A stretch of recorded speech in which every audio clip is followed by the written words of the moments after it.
శ్రీ గురుభ్యో నమ. శ్రీ దత్తాత్రేయుని షోడశావతారములు. శ్రీ దత్తాత్రేయ సాంప్రదాయంలో కలియుగానికి ముందు స్వామికి 16 అవతారములని చెప్పబడింది.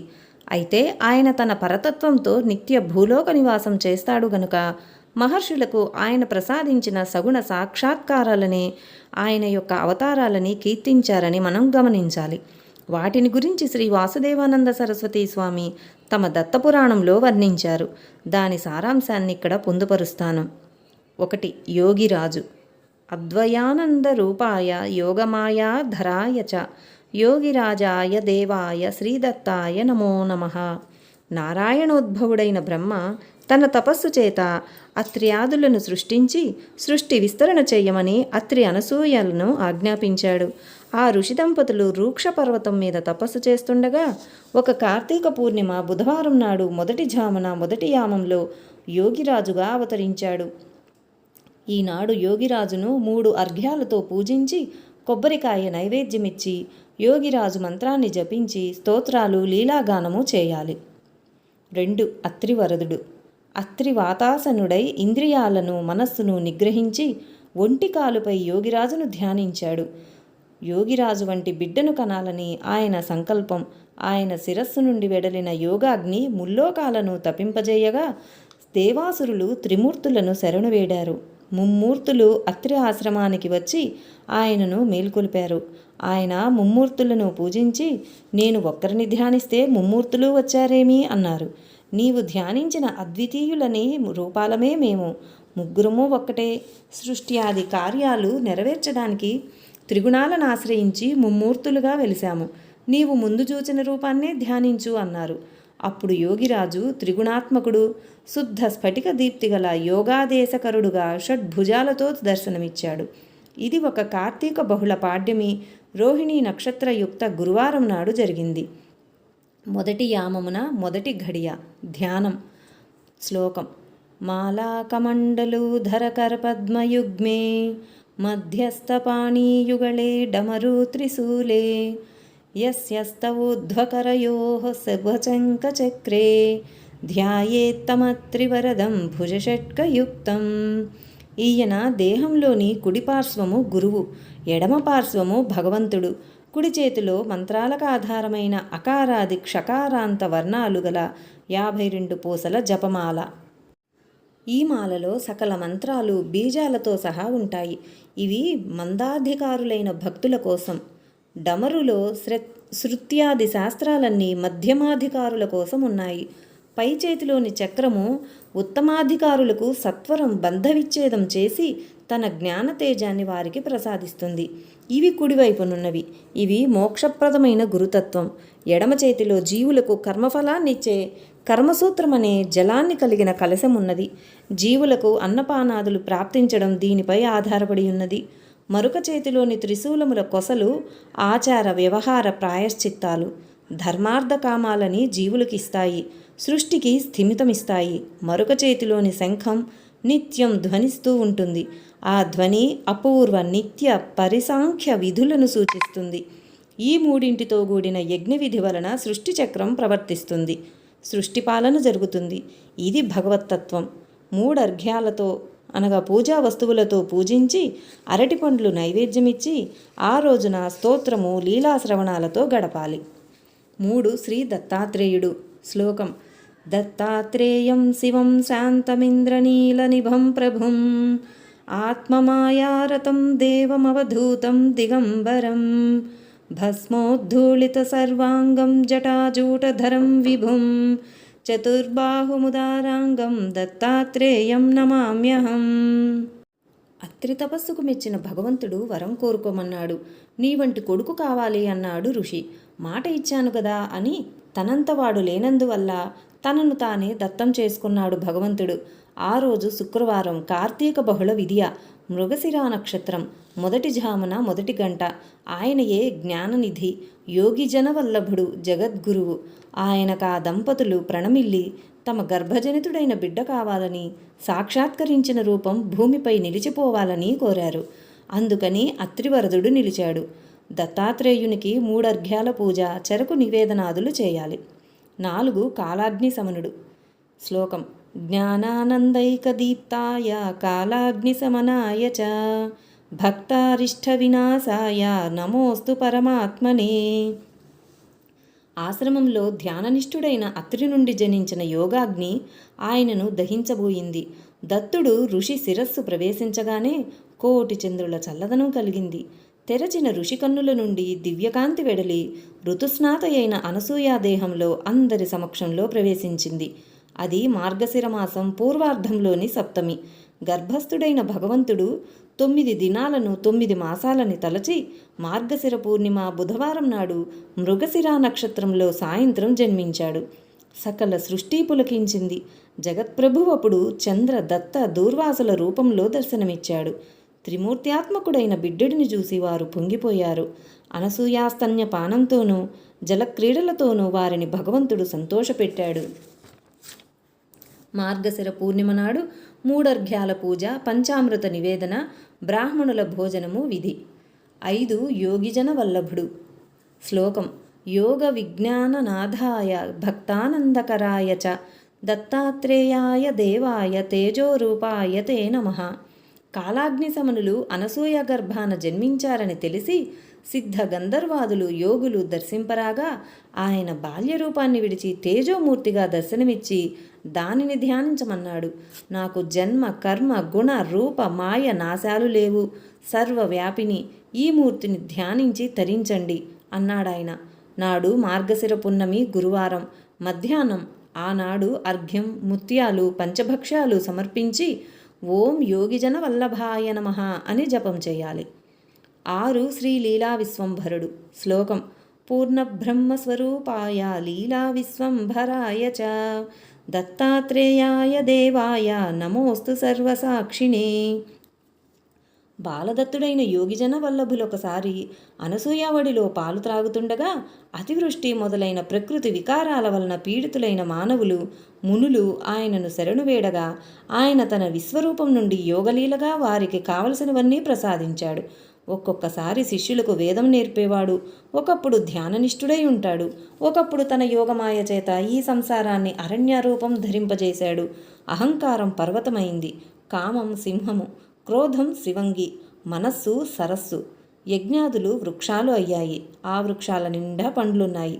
ఈ పండ్లు ఆశగొలుపుతాయి కానీ వివేచిస్తే అవి కోరదగినవి కాదు. వాటి నీడ కూడా విషపూరితమే. జలము అంతే. సుఖాన్ని కోరేవాడు వీటిని అనుభవించాలన్న భ్రాంతితో ఇక్కడ నివసించకూడదు అన్నాడు. ఆయన మాటలు లెక్క చేయక వారంతా వాటిని అనుభవించారు. ఆయన అదృశ్యుడయ్యాడు. వారంతా దారి తప్పి భయంతో భగవంతుని స్మరించి శాంతులయ్యారు. కానీ మరలా వనము చేత భ్రాంతులై మరలా మరిచారు. అప్పుడు వారి కళ్ళు తెరిపించేందుకు అరణ్యాన్ని అదృశ్యం చేయగా వారు దత్తుని ఎడబాసినందుకు దుఃఖపడనారంభించారు. ఆయన దర్శనమిచ్చాడు. వారాయనను వదిలి కర్మాచరణకు వెళ్ళలేదు. వారి భక్తిని పరీక్షించడానికి ఆయన ఒక సరస్సులో మునిగి 100 సంవత్సరాలున్నాడు. ఒక వనితను తోడుకొని మద్యం సేవిస్తూ బయటకొచ్చాడు. అయినా వారాయనను విడవలేదు. ఇన్ని లీలలు చేసిన ఈయన్ను శ్రీలీలా విశ్వంభరుడు అంటారు. ఇలా ఈయన ప్రకటమైనది పుష్య పౌర్ణమి నాడు. పుష్యమి నక్షత్రం బుధవారం సూర్యోదయ కాలం. ఆనాడు ఈయనను విధియుక్తంగా పూజించాలి. 7 సిద్ధరాజు. శ్లోకం. సర్వసిద్ధాంత సిద్ధాయ దేవాయ పరమాత్మనే సిద్ధరాజాయ సిద్ధాయ మంత్రదాత్రే నమో నమః. అప్పుడు అదృశ్యుడైన లీలా విశ్వంభరుడు గుప్తంగా బదరికావనం చేరాడు. అక్కడ కఠోర తపస్సు చేత వివిధ సిద్ధులను పొందిన సిద్ధులెందరో అహంకార ఆగ్రహాలతో వాదులాడుకుంటున్నారు. వారు ఈయన దివ్యరూపానికి చకితులై ప్రశ్నించగా తానొక అనామకుడునని, ఒక గురువు ఆశ్రయమునూ లేదని, కర్మనిష్టయే లేదని, చిత్తయోగమే తన సాధనయని, నిరంజనియే ముద్ర అని అన్నాడు. ధ్యానానికి అతీతమైనదే తన లక్ష్యమన్నాడు. దుర్లభమైన ఆనందమే మార్గమన్నాడు. అంతలో గగన మార్గాన పోతున్న వసురుద్రాదిత్యాది దేవతలు నిలవబడి అక్కడ దిగారు. సిద్ధులందరూ అది తమ తమ సిద్ధియేనని ప్రగల్భాలు పలికారు. వాదించకండి, ఎవరు మాట మాత్రం చేత వారిని పంపగలరో వారి సిద్ధి అది అన్నాడాయన. వారి ప్రయత్నం విఫలమై లజ్జాక్రాంతులవగానే ఆయన ఆజ్ఞతో వారు వెళ్ళారు. అప్పుడు వారు ఆయనను శరణు పొంది మీ యోగాన్ని సిద్ధిని ఇచ్చి పరుల సిద్ధిని రద్దు చేసే మంత్రముపదేశించమని కోరగా ఆయన అలానే చేశారు. ఇలా సిద్ధిరాజుగా ఆయన అవతరించిన రోజు మాఘ పూర్ణిమ.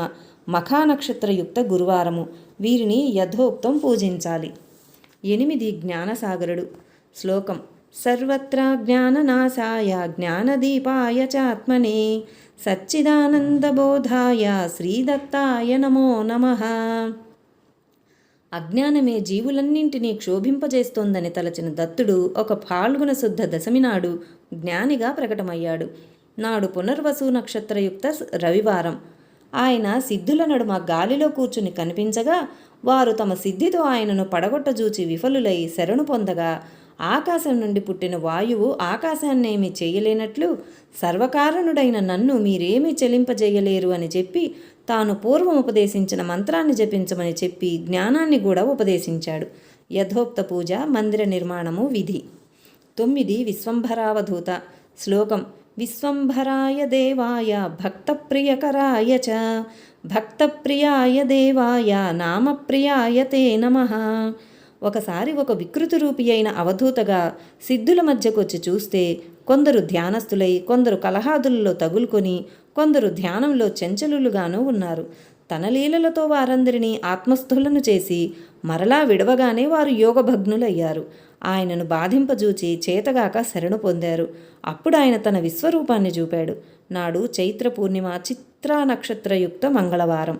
2వ యామంలో 2వ గంట. సహస్రాక్ష సహస్ర శిరస్కుడైన ఆయన తన మాయకు తానే ఆశ్రయమని, తాను నిర్గుణుడనని చెప్పి భక్తులకు అభయమిచ్చాడు. అర్ఘ్యము, గోదానము ఇచ్చి ఈయన్ను పూజించాలి. 10 మాయాయుక్తావధూత. శ్లోకం: మాయాయుక్తాయ శుద్ధాయ మాయాగుణహరాయ తే శుద్ధబుద్ధాత్మరూపాయ నమోస్తు పరమాత్మనే. ఒక స్వాతి నక్షత్రయుక్త వైశాఖ శుద్ధ చతుర్దశి బుధవారం మధ్యాహ్నం ఒక భిక్షు రూపంలో భిక్ష కోసం శీలుడనే బ్రాహ్మణుడింటికి శ్రాద్ధ సమయంలో భిక్షకెళ్ళాడు. కౌపీనధారి యువకుడు, ద్విబాహువు, దండభిక్షాపాత్రధారి అయిన ఆయన ఆ ఇంట ప్రవేశించి పీట మీద కూర్చున్నాడు. కూడా నల్లని కుక్క ఉన్నది. శీలుడు తిరస్కారంగా ప్రశ్నలడిగి సమాధానాలు విని శరణు పొంది నెయ్యి, తేనె, పూలతో పూజించి శ్రాద్ధాన్నమిచ్చి తాంబూల ఆరతులు ఇచ్చాడు. శ్రాద్ధభోక్తలు ఆగ్రహించి వెళ్ళిపోయారు. పట్టణంలోని బ్రాహ్మణులంతా కట్టుగా వచ్చి ఆయన్ను నిలదీశారు.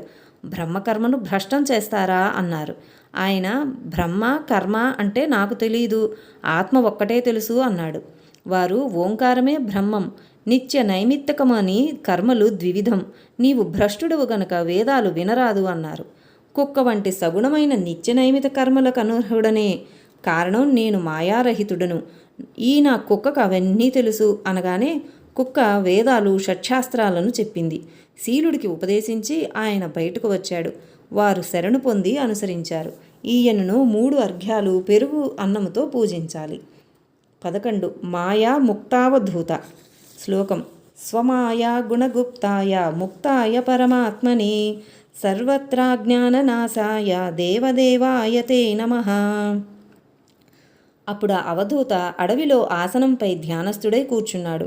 బ్రాహ్మణులు చేరారు.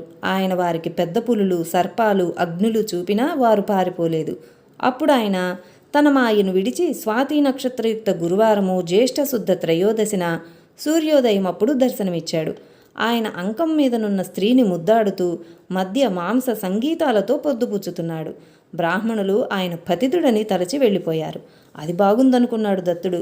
అయితే జంభాసురునితో యుద్ధంలో పరాజితులైన దేవతలు బృహస్పతి సలహాననుసరించి ఆయనను విడువక సేవించారు. ఆయన ఆజ్ఞపై రాక్షసులను యుద్ధానికి పిలిచి దత్తుని వడిలోని సుందరిని రాక్షసులు అపహరించుకుని పోతున్నప్పుడు దేవతలు వారిని సంహరించారు. లక్ష్మి మరలా ఆయన వడిలో చేరింది.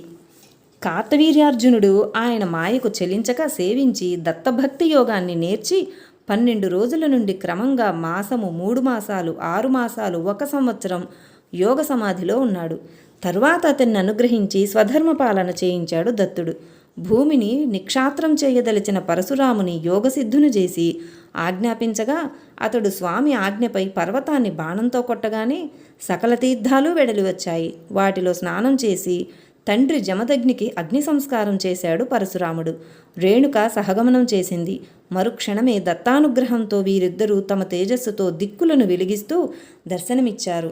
తర్వాత రాముడు భూమిని నిక్షాత్రం చేసి వారి రక్తంతో అర్ఘ్యమిచ్చి సోమయాగం చేసి స్వామిని పూజించి వరం పొంది పశ్చిమ సముద్ర తీరాన తపస్సుకు వెడలిపోయాడు. యథావిధి మాయాముక్తావధూతను పూజించాలి. ఆదిగురువు సుబాహువు మొదలైన 3 కొడుకులకు జ్ఞాని అయిన మదాలస జ్ఞానాన్ని బాల్యంలోనే బోధించి ముక్తులను చేసింది. భర్త ఆజ్ఞ వలన అలర్కుడికి జ్ఞానోపదేశం చెయ్యక రాజ్యపాలనకు విడిచింది. అలర్కుడు ధర్మబద్ధ రాజ్యపాలనలో నిమగ్నుడయ్యాడు. అతడికి వివేకం ఉదయింపజేయదలిచిన అన్న సుబాహుడు కాశీరాజును ప్రేరేపించి దండెత్తేలా చేశాడు. అడవిలోకి పారిపోయిన అలర్కుడికి తల్లి ఆజ్ఞ గుర్తొచ్చి మెడలోని తాయెత్తును తెరిచి చూడగా ముముక్షువై సద్గురువును ఆశ్రయించడమే ఉత్తమమన్న ఆమె ఆదేశం కనిపించింది. సహ్యాద్రిలోని తపస్వి అయిన దత్తుని అమలక వృక్షం క్రింద ఆషాఢ పూర్ణిమయుక్త శనివారం నాడు దత్తాశ్రమంలో దర్శించాడు. దత్తుడతనికి ఆదిగురువుగా దర్శనమిచ్చి ఆత్మవిచారాన్ని బోధించి తరింపజేశాడు. ఈయనను యథావిధి పూజించాలి. 13 శివరూపుడు. శ్లోకం: సంసార దుఃఖనాశాయ శివాయ పరమాత్మనే దత్తాత్రేయాయ దేవాయ నమోస్తు పరమాత్మనే. దిగంబరుడు ఆచారహీనుడు అయ్యి వేదాలు చదువుతున్న దత్తుని ఒక బ్రాహ్మణుడు, నీకు ఆశ్రమధర్మం లేదు, దిగంబరుడువు, స్త్రీ మధ్య లోలుడువేమి అన్నాడు. తాను అత్యాశ్రమినని చెప్పి దత్తుడు పింగళనాగునికి సుందరము శుభము అయిన శివరూపంతో దర్శనమిచ్చి అనుగ్రహించాడు. అది శ్రావణమాసం పూర్వార్ధంలోని అష్టమి సోమవారం. అభిషేకము అర్ఘ్యసహిత పూజ విధి. 14 శ్రీ దేవదేవ. శ్లోకం: సర్వాపరాధనాశాయ సర్వపాపహరాయ చ దేవదేవాయ దేవాయ నమోస్తు పరమాత్మనే. దత్తుడు సహ్యాద్రి చేరి ఆమలక వృక్షం క్రింద ముని రూపంలో తపస్సు చేస్తుంటే సిద్ధాదులు మొదలు సర్వ ప్రాణులు సహజ వైరాన్ని మాని కలిసి జీవించాయి. భాద్రపద పూర్వార్ధంలోని చతుర్దశి శతతారక నక్షత్ర అనగా శతభిష నక్షత్రయుక్త గురువారం మొదటి యామంలోని మొదటి గంటలో బ్రహ్మ ఆయనను దర్శించినప్పుడు ఆయన శంఖచక్ర గదా పద్మహస్తుడై దర్శనమిచ్చాడు. ఆ దర్శనంతో ఆ దండకారణ్యాశ్రమంలో బ్రహ్మాది దేవతలందరూ దర్శనం చేతనే ముక్తులై ఆయనలో లీనమయ్యారు. 3 అర్ఘ్యాలు తాంబూలము విధి. 15 దిగంబరుడు. సోమవంశజుడైన యదుమహారాజుకు దిగంబరుడు దర్శనమిచ్చి 24 మంది సాధక గురువుల నుండి తాము నేర్చిన జ్ఞానాన్ని బోధించి ముక్తుని చేసినది ఆషాఢ పూర్ణిమ బుధవారం సూర్యోదయ కాలంలో. యదువు అవధూతగా సంచరించాడు. దత్తానుగ్రహం వలన అతడి వంశంలో శ్రీకృష్ణుడు జన్మించాడు. ఇలానే ప్రహ్లాదుడు కూడా ఆయన నుండి జ్ఞానం పొంది తరించాడు. కార్తవీర్యార్జునుడు ఆయన సేవ వలన స్మరణ వలన, వేదధర్ముడు నామజపం చేత, దీపకుడు ఆయన లీలా శ్రవణం చేత, విష్ణుధర్ముడు ఆయన పాదార్చన చేత, పరశురాముడు స్నేహభక్తి చేత తరించారు.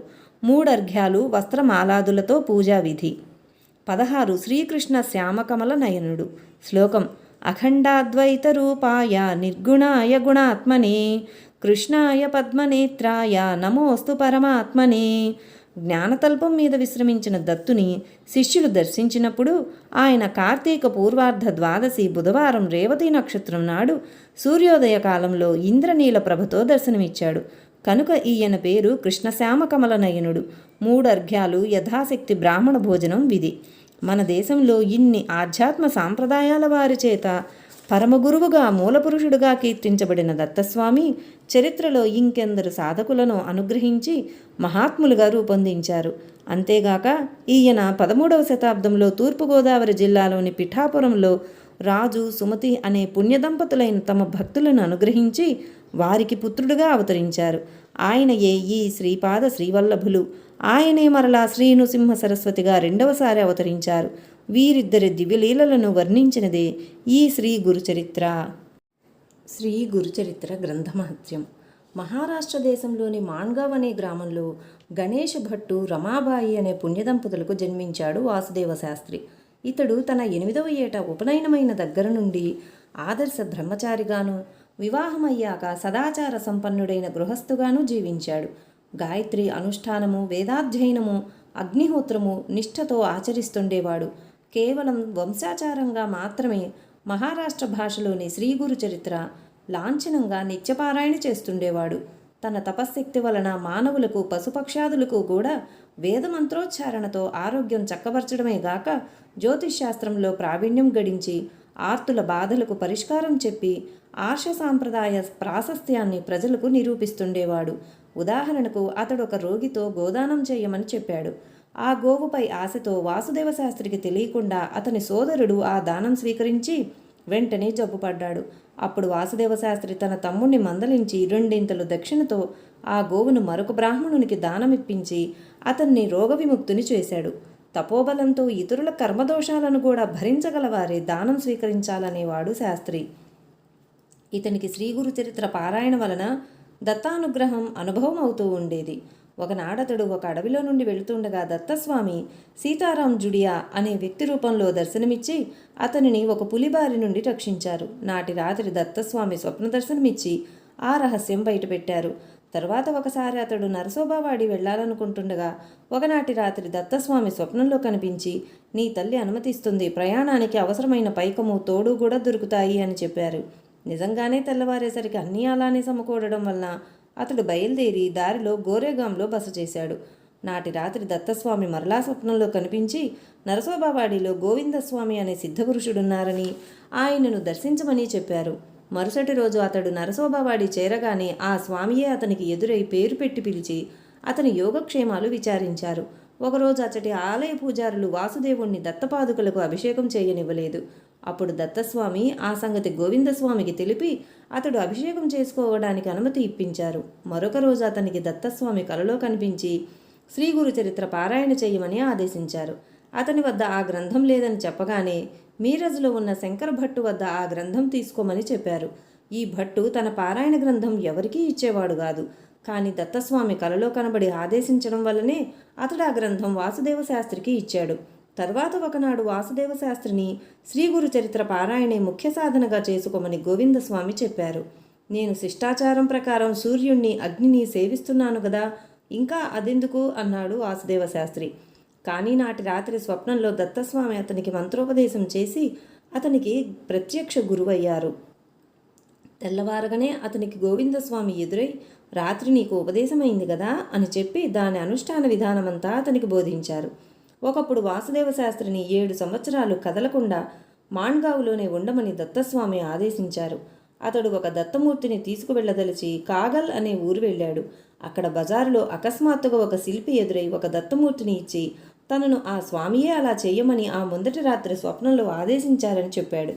శాస్త్రి మాండ్గావ్ చేరేసరికి అక్కడ ఒక విధవరాలు అతనికి కొంచెం స్థలం ఇచ్చి, నిన్న నా భర్త కలలో కనిపించి కొంత స్థలం ఒక సద్బ్రాహ్మణునికి దానమిమ్మని చెప్పారు అని చెప్పింది. శాస్త్రి ఆ స్థలంలో ఒక దత్తమందిరం నిర్మించి ఆ విగ్రహాన్ని అందులో ప్రతిష్ఠించారు. ఆ మందిరంలోని దత్తస్వామి పిలిస్తే పలికేవాడు.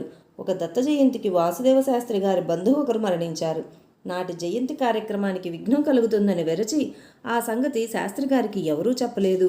ఆనాడు అతడు మందిరానికి వెళ్ళగానే దత్తస్వామి, శివశివ నన్ను తాకవద్దు, నీకు మైలు వచ్చింది అన్నారు. అప్పుడు విచారిస్తే అసలు విషయం బయటపడింది.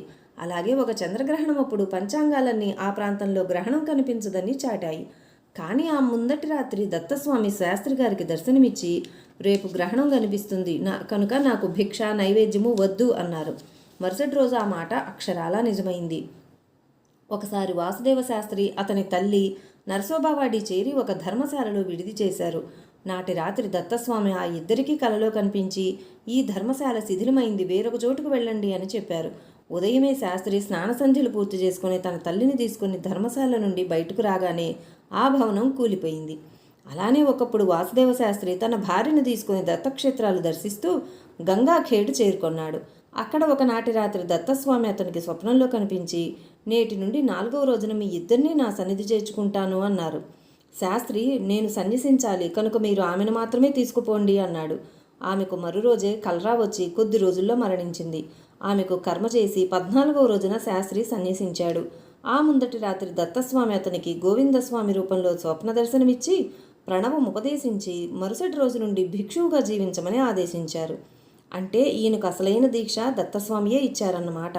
నాటి నుండి ఈయన శ్రీ వాసుదేవానంద సరస్వతీ స్వామిగా ప్రసిద్ధికెక్కాడు.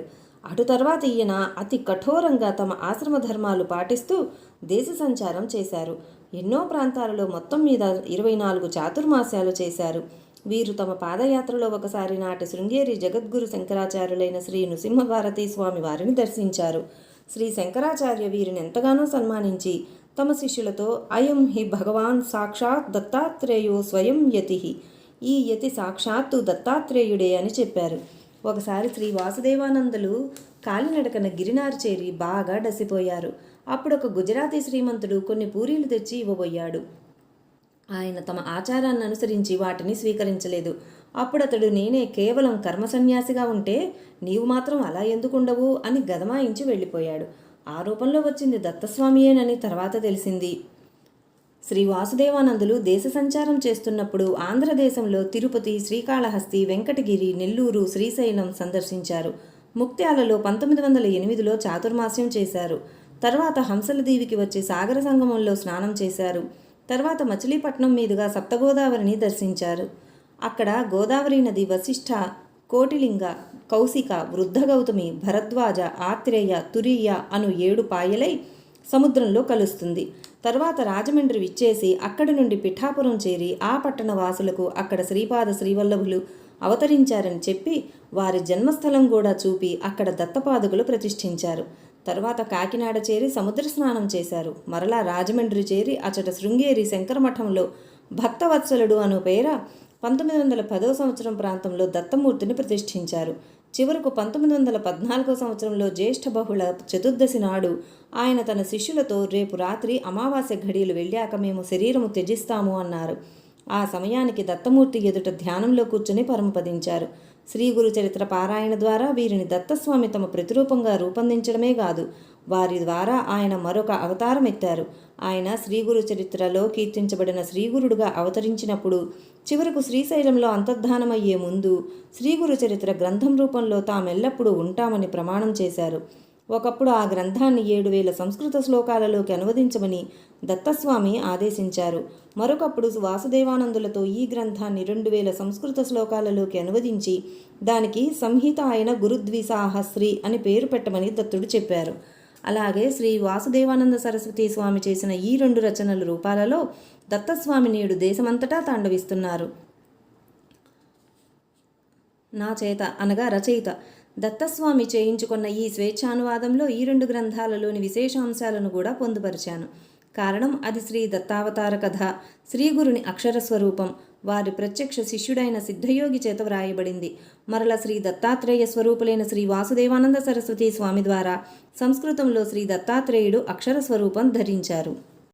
శ్రీ వాసుదేవానంద సరస్వతి స్వాముల వారి చరిత్ర వినదలిచిన వారు మన ఛానల్లో ఇంతకుముందే వారి చరిత్ర సంపూర్ణంగా ఆడియోస్ రూపంలో పొందుపరచడమైనది. తెలుసుకోదలిచిన వారు విని తరించగలరు. శ్రీ గురు చరిత్ర గ్రంథమహిమ. 1000 మంది భక్తులలో నిజంగా ముక్తి కోసం ప్రయత్నించేవాడు ఏ ఒక్కడో ఉంటాడని ద్వాపరయుగంలోనే శ్రీకృష్ణుడు చెప్పాడు. అటువంటప్పుడు ఈ కాలం సంగతి వేరే చెప్పాలా? అటువంటప్పుడు ఆత్మజ్ఞానం గల సద్గురువులెంత అరుదు. అట్టి వారిని మాత్రమే ముముక్షువులు ఆశ్రయించాలని భగవద్గీత చెబుతున్నది. అయితే వారిని గుర్తించి ఆశ్రయించేదెలా?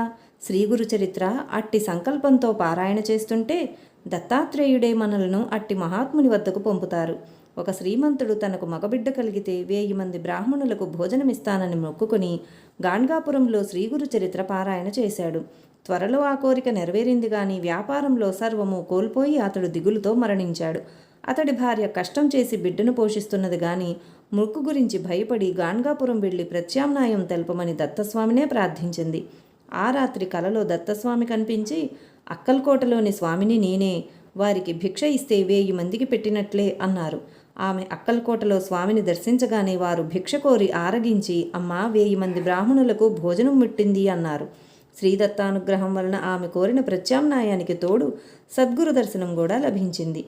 తలంగపూర్ అనగా గుజరాత్లో కళ్యాణ్జీ అనే ఒకరుండేవారు. వివాహమైన కొద్ది కాలానికి అతడు విరాగి అయి సద్గురువు కోసం శ్రీగురు చరిత్ర పారాయణ సాధన చేసేవాడు.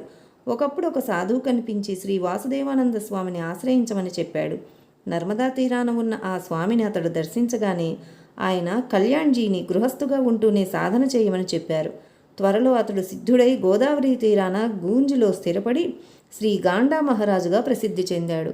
పాండురంగని అనుగ్రహం వలన 1898లో జన్మించిన తమ బిడ్డకు తల్లిదండ్రులు ఆ పేరే పెట్టుకున్నారు.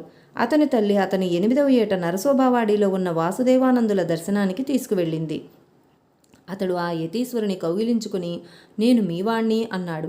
నాటి నుండి అతడు వారినే ధ్యానించేవాడు. ఒక రాత్రి కలలో శ్రీగురు చరిత్ర పారాయణ చెయ్యి అని వినిపించింది.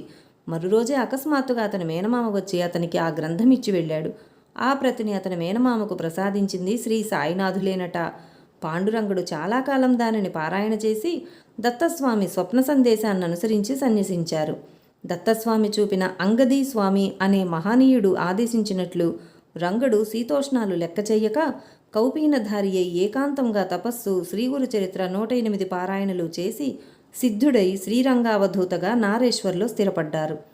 చాలీస్గావ్ అనగా ఖాండేష్లో శంకరశాస్త్రి కుమారుడు మార్తాండు 11వ సంవత్సరం నుండే శ్రేష్టమైన గురువు దొరకాలన్న దీక్షతో సంధ్యావందనము, పూజ, శ్రీగురు చరిత్ర పారాయణ చేశాడు. క్రమంగా అతడు నిరాహారి అయి తండ్రి అనుమతి ఆశీస్సులతో ఒక గదిలో ఏకాంతవాసం చేశాడు. ఎన్నాళ్లకు తన ఆశయం సిద్ధించలేదని ఒకరోజు అతడు దుఃఖిస్తుంటే అకస్మాత్తుగా అతని ఎదుట శ్రీ వాసుదేవానంద స్వామి ప్రత్యక్షమై నీవింత కఠోర దీక్ష ఎందుకు చేశావు? నేను చాతుర్మాసి వ్రతం భంగం చేసుకురావలసి వచ్చింది అన్నారు. ఆయనను మంత్రం ఉపదేశించమని కోరగా స్వామి అలానే చేసి అంతర్హితులయ్యారు. నాటి నుండి మంత్రజపము, పూజ, శ్రీగురు చరిత్ర పారాయణ, దత్తనామస్మరణలతో నిరంతరం గడిపేవాడు. వివాహమై బిడ్డలు జన్మించాక భార్య మరణించింది. రెండవ భార్య కూడా అలాగే మరణించింది. ఆ తర్వాత శంకరశాస్త్రి యాత్రలు, నర్మదా ప్రదక్షిణము చేశారు.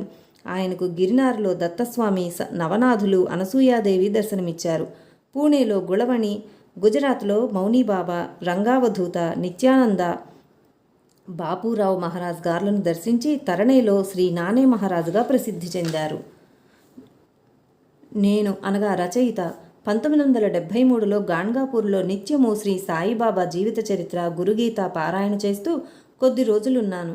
ఒకరోజు ఒక మద్రాసీ సాధువు గారితో నేను ఈచట భక్తులు శ్రద్ధతో భిక్ష ఇవ్వటం కోసం ఆనాడు స్వామి అలా చెప్పారేమో గాని ఇన్ని శతాబ్దాల తర్వాత ఆయన ఇంకా భిక్షకు ఎలా రాగలరు అన్నాను. ఆ సాధువు ఇలా అన్నారు, మొదట నేను అలాగే తలచాను గాని ఇక్కడ భక్తులకయ్యే అనుభవాలు విని నిజమనిపించి వారే రూపంలో భిక్షకు వస్తారో గుర్తించి వారి పాదాలు పట్టుకోవాలని తలచి దీక్షగా శ్రీగురు చరిత్ర పారాయణ చేస్తూ భిక్షకు వచ్చేవారిని జాగ్రత్తగా గమనించనారంభించాను. ఒక రాత్రి స్వామి స్వప్నదర్శనమిచ్చి నా రాక దైవరహస్యం, నన్ను గుర్తించ యత్నించవద్దు అని హెచ్చరించారు. కానీ నేను పట్టు విడవలేదు. మరురోజు కృష్ణలో స్నానం చేయగానే తీవ్రమైన జ్వరము, తలనొప్పి వచ్చి భిక్షకు పోకుండా నిద్రపోయాను. మధ్యాహ్నం 3:30 గంటలకు మెలకు వచ్చేసరికి జ్వరము, తలనొప్పి తగ్గిపోయాయి.